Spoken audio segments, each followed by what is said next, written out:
On this historic day, welcome to HurricaneSports.com. Joe Zagacki alongside Don Bailey Jr. and University of Miami head coach Manny Diaz, the 25th head coach of the University of Miami. A historic day, as we mentioned. Coach, congratulations. When you woke up today as head coach of the University of Miami, you thought what? I thought, what do I have to do next? It's been a magical 72 hours. Sunday is a day like no other in my life, and how quickly things happened. And once the sort of shock of the events, happened, and it just came into what has to be done next, and because this is a job that I'm very humbled to have. I'm very honored to be chosen, but there's a lot of work to do and not a lot of time to get it done. So really the focus gets into what has to be done next, and that's been an ongoing battle really over the last 3 days. Manny, on the personal side again, what was it like to pick up the phone and call your dad and tell him, and then also to call your wife and family and let them know? Well, it was remarkable. I'll be very honest. The first day, it was kind of hard to say out loud, that I was the head coach at Miami. Right. It just without, bursting into laughter or tears. It's a very emotional thing for me. But like I said, once that kind of, it felt like a win for the family. But the way it happened, it was so unpredictable. Obviously, I was still honored that Mark Richt brought me here to be the defense coordinator. I thought the fact that I got to coach at Miami for 3 years was something that I'll just remember for the rest of my life. And so the fact that I have a chance to replace a man as outstanding as Mark is quite a lofty standard to hold myself up to. Well, let's say it again. University of Miami head football coach Manny Diaz. What do you want your imprint on this program to be? What do you want this team, this Miami Hurricane team, to look like? Well, all I can relate back to is what we did over the last 3 years on defense, where we came in, all we knew was that Miami was not playing the way Miami should. We didn't really worry about why. Didn't worry about anything. We didn't really worry about what type of guys we had waiting on us. We just said, let's set a standard of what we know, what we think the Miami Hurricane should play like. And what does that mean? And we talked about being tough, and we talked about playing fast and playing physical and violence, and things like that all sound like words that every coach would say, right? But at Miami, that's really what defined this place. So let's hold them to that standard. Let's not play anybody that can't do those things, regardless of talent or scheme. Like, you have to do those things. And let's be passionate. Let's get the passion back into the Miami Hurricane defense. And I thought what happened was over 3 years, we continued to get better and better. But at least in 2016, we established, when someone turned the TV on, they said, that looks like the Miami Hurricanes. I recognize that. Well, we're at that point now. We have to do the same thing in our entire program. It doesn't matter necessarily what happened a year ago. There's no one thing that would need fixing per se, where everything else is fine. We're just at a point where everyone believes that Miami shouldn't be 7-6. So what do we do now? How do we set the entire football team? How do we hold them all to the same standard to make us play? And I think if we do that, I think the win-loss record is going to take care of itself. Some of the best news in the last few days is you are going to return your entire linebacking core. Right. All 3 of those men will be seniors. All 3 of them you have spent your entire career with. How are they going to help you lead this team? Because why they came back, the why. And the why wasn't just to better themselves individually, which they can do, and that's a part of it, but it's because they want Miami to win. And they wanted to know that Miami would be poised to win. They want this place to be great. They've invested so much into that, and now they know that their leadership inside the locker room, they've been told their entire career that Miami has been a player-led program. That's why our former players are so important to our program. And that accountability from the seniors to the freshmen is what makes a great football team. When you don't have it, it's hard to be great, regardless of scheme and coaches and all that type of stuff. If the players aren't accountable to the other players, you're only going to go so far. So those guys, they want to be those guys. They want to be the next group of guys, and they want to leave a legacy. They want to leave their name up here, potentially in this wonderful facility of being one of the all-time greats to play at UM.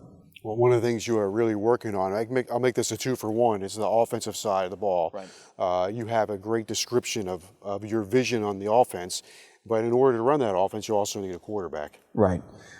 We have quarterbacks on our campus that have talent. We have quarterbacks on our campus that have potential. So our first job is to find out how good those guys can be, but you got to do it consistently. Being great is about being consistently good. You know, not about the one flash play that I can put on my highlight tape. You got to be consistently good to be the guy. So obviously they'll have every chance to show that they can be that guy at Miami, which, you know, playing the quarterback at the University of Miami, that's kind of a big deal. There's some all-time greats that have come through here and done it. But at the same time, we have to address it. So we will go to any part of this country to find the answer if it's not on our campus. And whether that's a guy coming out of high school, whether that's a grad transfer, whether that's a transfer, no matter what, we have to make sure that we get the quarterback room addressed. Manny, on the field, the expectations have been documented, and they're very, very important, but off the field as well. Your approach on how you're going to make these players understand how important it is to get a degree from this University of Miami, and the parents and the guardians that send them here, that you're going to tell them they will get their degree. There's no doubt. And that's, Mark Richt put in a program that has so much good to it. There's so many good things happening here. The heart of the locker room, the way the guys perform in community service, the way the team has performed academically, all that was right. This is not a big fix.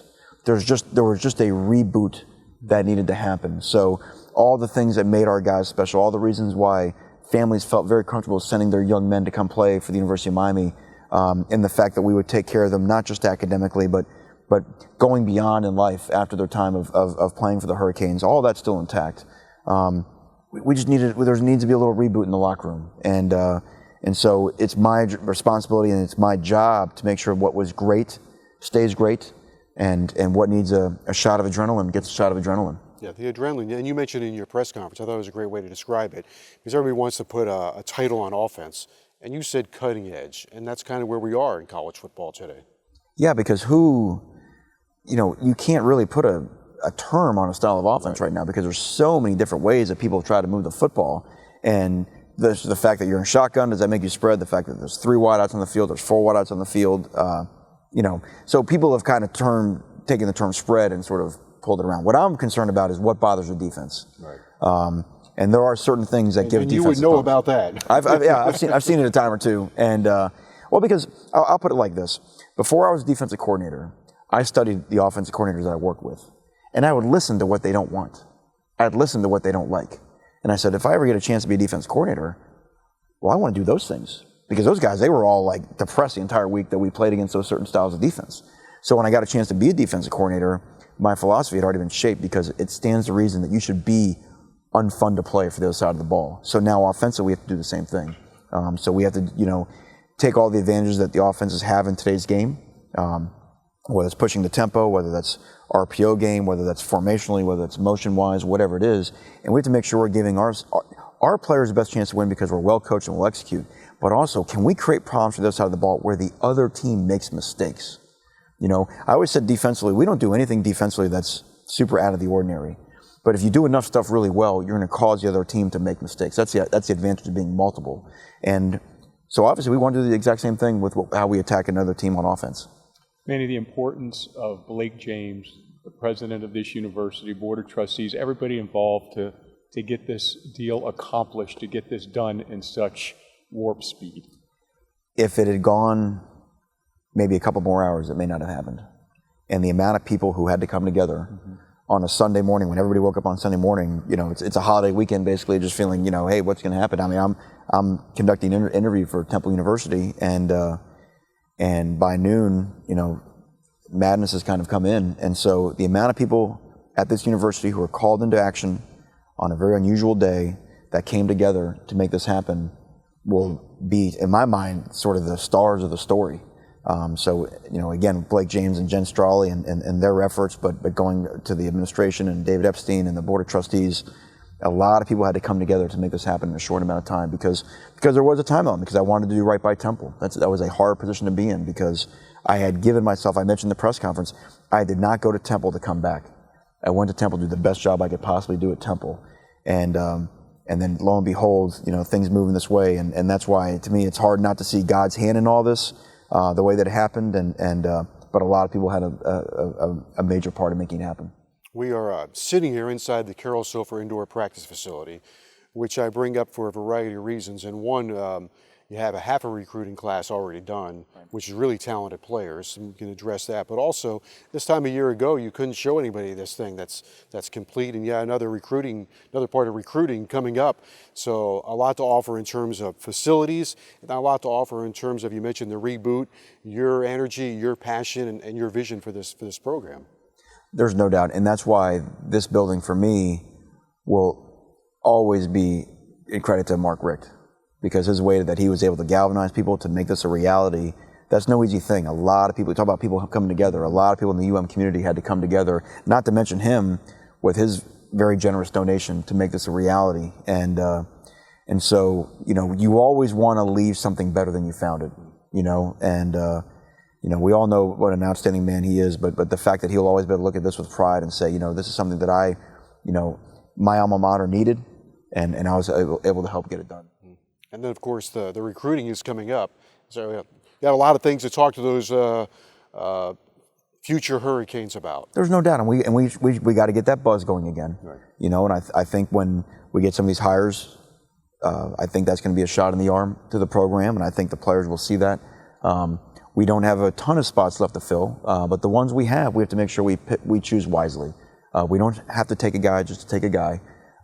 We know the world's changing with transfers and things like that, so there may be even really talented players down the line that want to come to Miami. But we know that great players want to come to UM. Great players want to go where there's been great players before. They want to go where they have a chance to compare themselves with legends. And you see the names up in this building. You know you can do that here.